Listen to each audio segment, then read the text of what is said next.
Olá pessoal, tudo bem? Espero que sim. Então vamos lá para a nossa última aula, tá bom? Vai ser rapidinho, tá? Então vamos começar. Patologias na puberdade e na adolescência. Então vamos lá, educação sexual. As evidências indicam que muitas crianças, antes ou durante a pré-adolescência, experimentam alguma forma de brincadeira sexual como uma resposta à sua curiosidade normal e não como resultado de amor ou instinto sexual. Então o que ele quer dizer? Que em algum momento ali da pré-adolescência, ali na puberdade, eles experimentam alguma coisa relacionada à sexualidade. Mas não que eles tenham um instinto sexual, que eles tenham esse sentimento que o adulto tenha, tá? A atitude que a criança adquiriu em relação ao sexo, de forma indireta ou tenra idade, afeta seu modo de reagir diante das informações sexuais que lhe são transmitidas mais tarde. Então, quer dizer, tudo que for transmitido de informação para ela nessa faixa etária de adolescente vai interferir para ela quando ela for adulta, tá? Então, por isso que é importante todos nós, pais, informar nossos filhos, não deixar que terceiros os ajudem, tá? Ou os ensinem isso. É difícil, às vezes é constrangedor, mas se você tiver uma boa relação com o seu filho, vai ser mais tranquilo, tá? A idade escolar parece ser a época ideal para a educação sexual formal. A curiosidade em relação às diferenças anatômicas entre meninos e meninas e entre crianças e adultos já surgiu durante a fase pré-escolar. Cabe à equipe de enfermagem orientar essa criança procurando responder todas as suas dúvidas de forma clara e objetiva, exemplificando toda a teoria. Gente, quem trabalhar em UBS vai ser mais comum isso, tá? Se trabalhar com a criança, tá? Não é comum quem trabalha, por exemplo, em pronto-socorro, né? Não é comum se tratar com a criança ou com o adolescente, tá? Isso é mais comum quem trabalha em UBS. Mas a gente tem que saber os limites de entendimento da criança e do adolescente, que é diferente, tá, gente? A criança na pré-escola, na escola, na fase pré-escolar, escolar e na adolescência são fases diferentes de entendimentos diferentes, tá? Por isso que a gente precisa ser claro, objetivo, sem enrolação, tá bom? Mas tomar cuidado, ser cautelosos com o que a gente vai informar para essas crianças, né? Deve-se ter uma conversa aberta, pois nessa fase a criança gosta de ser tratada como um quase adulto, lá na adolescência, né? Merecendo então saber de tudo o que se passa no mundo dos adolescentes e posteriormente no mundo dos adultos. Problemas de saúde da fase escolar, tá? Do escolar. Na idade escolar, a criança pode apresentar problemas relacionados a acidentes, né? Pode ser porque na fase escolar eles andam bastante de bicicleta, chuta bola, corre bastante. Esse tipo de acidente, tá? Problemas odontológicos, justamente por causa da dentição, aqueles dentes encavalados, ou por causa da chupeta, que eles acabaram de sair, né? Da fase da chupeta, aquele dente mais saltado, tá bom? E doenças transmissíveis. Quais são as doenças transmissíveis? A mesma da pré-escolar: sarampo, cachumba, rubéola, tá? Quando falamos de doenças transmissíveis, não podemos esquecer das DSTs. Infelizmente, o número de crianças na fase escolar com vida sexual ativa é grande em todo o mundo. Gente, lembre-se que a fase escolar vai até mais ou menos os 12 anos. né? Depois eles entram na adolescência. Então tem muita criança aí que já tem atividade sexual. No entanto, o governo inseriu as vacinas para meninos e para meninas, né? Para os meninos, acho que 11 anos, para as meninas 12 ou 13, uma coisa assim, justamente por causa que eles já têm atividade sexual, né? Com isso, o número de DSTs aumentou consideravelmente, assim como o número de gestantes, né? A gestação na adolescência teve um boom aí bem grande, né? A criança hospitalizada. A doença e a hospitalização constituem uma crise importante na vida das crianças. Elas são particularmente vulneráveis às crises de doença e hospitalização, porque representam uma mudança do estado habitual de saúde e da rotina ambiental. A hospitalização de uma criança envolve alguns fatores estressantes: experiências anteriores com a doença, separação da família, gravidade da doença, o tratamento anterior e etc. Gente, é muito traumático para a criança a hospitalização, justamente por causa do que falou, a separação da família. Normalmente quem fica com a criança hospitalizada é a mãe, né? Então a separação dos irmãos, do pai, né, dos avós, que a criança convivia. Trauma do tratamento, porque se for um tratamento muito invasivo, né, chega uma hora que a criança já não tem mais acesso, então é buscado vários acessos que vão ser dolorosos, então ela vai recordar do quê? Do tratamento anterior que foi doloroso, né? Então isso tem um abalo emocional na criança muito grande, por isso que a paciência e a abordagem que eu já havia dito é diferente da criança para com o adulto, né? A hospitalização de uma criança envolve alguns fatores estressantes. Já li. Logo a seguir, iremos demonstrar de maneira resumida as reações das crianças nas diferentes fases. Então, gente, a abordagem dessas crianças, aquilo que eu havia dito já, você conseguir a confiança dessa criança é muito importante, porque você tendo a confiança dessa criança, você consegue você consegue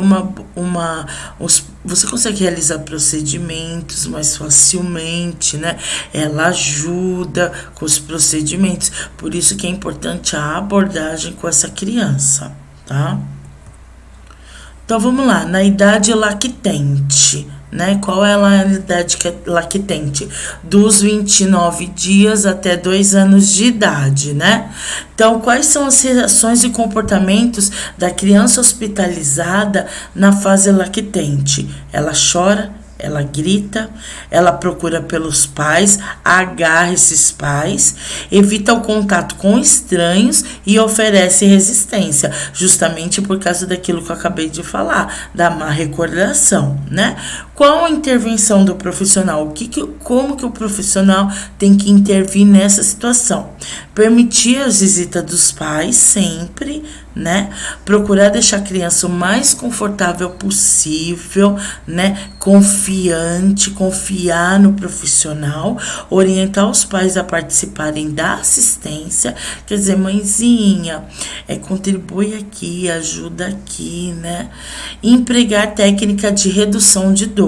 Quanto menos dor essa criança sentir, mais ajuda ela vai te dar, tá? Então vamos lá na fase toddler, que é de 3 a 5 anos. Vou para onde? Para a fase pré-escolar, né? As reações dessa criança: medo da separação, queixas verbais, retração, ataque verbal aos outros, ataque físico, como chutes, mordidas, resistência. Então, gente, ela é retração, ela não deixa, ela se prende assim, ela não deixa você pegar nenhum acesso nela, é bem difícil, tá? Qual a intervenção do profissional? Permitir que a criança desabafe. Se ela quiser chorar, se ela quiser gritar, deixa ela desabafar. Aí depois continua o procedimento, tá? Aceitar o comportamento. Óbvio, no limite, aceitar o comportamento, né? Porque às vezes você perde muito tempo na assistência, dando assistência a essa criança, sendo que tem outras crianças para dar assistência. Mas ali, no limite, né? Permitir a presença dos pais, é muito importante a presença dos pais junto para acalentar, para confortar, para dar confiança para essa criança. Permitir mobilidade à criança até um certo tempo, porque se você vai pegar um acesso numa criança e não segura ela se debater, ela vai se machucar, ela vai machucar a equipe, ela vai... Nossa, vai fazer um banzé. Então, até um certo limite, permitir a mobilidade, né? Empregar técnicas de redução de dor, empregar medidas de conforto. Claro, sempre colocar a criança deitada, né? Permitir os pais, né, a presença dos pais, porque eles confortem essa criança, essas coisas assim, tudo na medida, tá, gente? Na fase de adolescente, qual é a reação dele quando ele está hospitalizado? Rejeição, falta de cooperação, temor, ansiedade, depressão, solidão e tédio. Porque às vezes os pais, por exemplo, a adolescente só tem aqui a mãe, não tem o pai. Então a mãe precisa trabalhar ou foi tomar banho, alguma coisa assim. Eles ficam sozinhos por um tempo. Qual que é a válvula de escape desse adolescente? O celular. Então, às vezes, ele está tão entediado, principalmente aqueles que estão em internação por muito tempo, eles estão tão de saco cheio que às vezes o profissional fala com ele finge que você não está falando com ele. Mas é porque ele já está numa situação assim tão desgastante que ele já nem quer mais assunto, né? Qual é a intervenção do profissional? Explorar sentimentos em relação ao hospital, né? Buscar ali por que ele está se sentindo sozinho ou depressivo, né? Por que ele está tão irritado, ele não coopera com a equipe, né? Explicar todos os procedimentos, ele já entende. Então, olha, fulano, eu vou fazer tal coisa em você agora. Você me ajuda? Coopera comigo, que quanto mais rápido a gente fizer, mais rápido vai passar tudo isso, né? Sempre proporcionar privacidade, até para os pequeninos, né? Proporcionar escolarização e recreação individual. Isso, gente, quando eles estão, por exemplo, o GRAAC tem um trabalho muito bonito a respeito disso, né? A criança com câncer fica lá no GRAAC, né? Que é uma casa, e com a mãe, normalmente vem de outros estados, e ela tem, tá? A educação ali, ou ali no GRAAC mesmo, tem os professores, sim, é bem bacana o trabalho, tá? Encorajar o paciente a lutar, porque às vezes eles caem em depressão e desiste, igual o adulto, né? Tem uma hora que desiste, já tá cansado de lutar, então sempre tem que encorajar ele, né? Vamos lá, força, você é jovem, você tem a vida toda pela frente, sempre encorajar esse adolescente, né? Então vamos lá falar dos acidentes na infância. As crianças são particularmente propensas a acidentes. Isso se deve ao fato de normalmente não conseguir prever o que pode acontecer. Então a gente sabe, a criança é terrível, sobe aqui, sobe lá e não teme perigo, né? A criança só irá adquirir essa responsabilidade por volta dos 7 anos. Sabendo assim o que é certo e o que é errado. Deve-se ter em mente que a maioria dos acidentes, se não todos, é evitável, tá? Então, a gente já tem que prever que aquele brinquedo pode causar algum acidente sério, ou Por exemplo, a gente vai falar aí do que pode acontecer, né? De queimadura, de não sei o que. A gente já tem que prever, né? Podem ocorrer regiões onde o risco de intoxicação é maior do que outra, né? A seguir explicam-se alguns dos acidentes domésticos mais comuns. Então, vamos lá. Temos as queimaduras, né? Então, a causa mais comum de queimaduras em casa é a queda de líquidos quentes e o uso de fósforo, né? Deixou o fósforo perto ali, meu filho, pode ter certeza que eles vão arrumar alguma atazanação, né? Para evitar esse tipo de acidente, deve-se manter tudo que estiver quente, como panelas de água, leite fervendo, né? Tudo aonde? Longe do alcance. Normalmente coloca-se, os médicos preconizam que aquelas panelas de cabo, elas fiquem sempre nas bocas de trás, né? Nunca nas bocas da frente. Justamente que eles podem levantar a mão assim, né? E puxar e cair em cima delas. Longe do alcance das crianças. Manter muito cuidado com o ferro de passar roupa. Gente do céu, a mulherada passa a roupa, deixa lá, né, na tábua, aí a criança vai lá, mete a mão, né? Já tive caso assim, da criança queimar tudinho aqui a mãozinha, tá? Que ela meter a mão assim e queimar e formar terceiro grau, formar aquelas bolhas mesmo na mão da criança, tá? Manter a criança longe da cozinha quando estiver utilizando o fogão. De preferência, na minha casa, tinha uma grade, né? Aqueles portãozinho. João não passava para a cozinha, mas de jeito nenhum, tá? Dizer sempre para a criança o real perigo da queimadura. Olha, sabe quando tá fazendo bolo? A criança tá por lá, né?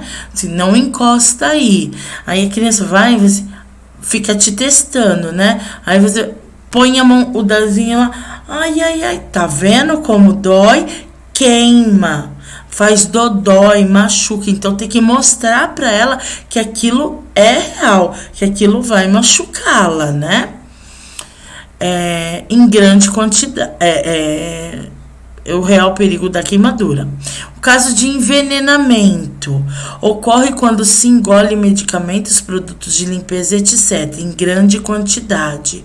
Esse tipo de acidente é muito comum, pois a criança é muito curiosa e tende a querer colocar tudo na boca. Para evitar esse tipo de acidente, deve-se deixar todos os materiais citados longe do alcance das crianças ou em local trancado. Se isso ocorrer em casa, se essa criança tiver um envenenamento, tomando, pode ser, porque a gente compra os produtos de limpeza e põe na garrafa de refrigerante, tudo colorido, ela vai lá, bebe, né?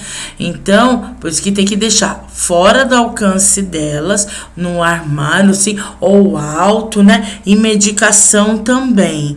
Eu conheci uma menininha, ela tinha 4 aninhos, ela sempre viu o pai tomando medicação, e aí o pai descuidou, dormiu, e essa criança pegou a cadeira, subiu na cadeira e foi em cima da geladeira e catou. Ela tomou mais de 10 comprimidos, ela quase morreu, tá?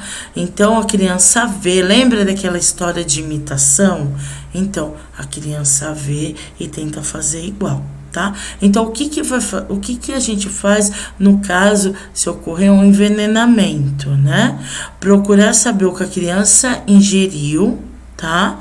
Se possível, levar a amostra para o hospital urgente para ele ser examinado, tá? E procurar ajuda médica o mais rápido possível. Porque o que acontece? Toma alguma coisa, aí vai assim, não dá leite. Não dá... Não, gente, não pode. A criança ingeriu, você sabe o que é? Corre pro médico, tá? Não pode dar leite. As quedas. As principais causas desses acidentes são mobílias, janelas, escadas. Gente do céu, eu tava vendo, acho que foi o ano passado, um negócio de queda daqueles trocador. Gente, tem criança que faz o TCE que chega a morrer por conta daqueles trocador. Sabe aquele momento que assim, ai, você não pegou a fralda, você vira quando. Nesse momento, pode ter certeza que a criança pode cair de lá e fazer um TCE e morrer, gente, é sério. Criança adora escalar. Escalou aquele negócio vem pra cima da criança, né? E tem outra coisa que é bem séria, que é o risco de hemorragia interna, é o bendito tanque de lavar roupa. Gente, o que teve anos atrás, né? Até mesmo quando eu era pequena, história de criança que subia no tanque e o tanque virava, aquele tanque de pedra pesado, o tanque virar e virar no abdômen da criança e a criança morrer por hemorragia. É sério isso, tá, gente? E ainda existe aqueles tanques, né? Então vamos lá. São mobílias, janelas, escadas, tá? Para evitar esse tipo de acidente, deve-se seguir algumas instruções. Nunca deixe a criança sozinha na cama. O meu caiu do sofá, tinha 1 mês e meio. Quando que eu ia pensar que uma criança de 1 mês e meio ia ficar se mexendo, ia cair do sofá? Não permita que a criança brinque no telhado ou na laje. Gente, eu tive uma conhecida que o filho dela morreu por conta de empinar pipa na laje. Tava empinando pipa, ele foi andando para trás, foi andando, viu? Puf, morreu, tá? O menino tava na fase escolar. Não permite que a criança brinque no telhado ou na laje. Coloque, se possível, grades ou telas de proteção nas janelas. Evite colocar móveis perto das janelas, né? Se acontecer a queda, procure saber onde está doendo e evite movimentar a criança. Deve-se levar a criança imediatamente ao PS, pode ter fraturado alguma coisa. Ou pior, ter lesionado a coluna, ter feito um TCE, né? Um trauma crânioencefálico. Pode também acontecer o acidente causado pela queda do tanque de lavar roupa. Isso acontece porque a criança gosta de ficar pendurada e caso o tanque não esteja fixo, ele pode virar e cair sobre a criança, podendo causar hemorragia interna. O procedimento de socorro é o mesmo. Tem que evitar mexer na criança, né? Chamar a emergência e o quanto antes, né? Porque hemorragia interna é triste. Então, pessoas, chegamos aí ao nosso final da nossa matéria, querida, idolatrada, salve, salve. E espero que vocês tenham gostado, que vocês tenham aprendido um pouquinho do desenvolvimento, que a maioria de vocês são pais, né, mamães, papais. Tenham aprendido aí um pouquinho do desenvolvimento dos nossos pimpolhos, que vocês tenham gostado da matéria, né? E aí vem a próxima, tá bom? Um beijo, muito obrigado pela companhia. Tchau, tchau.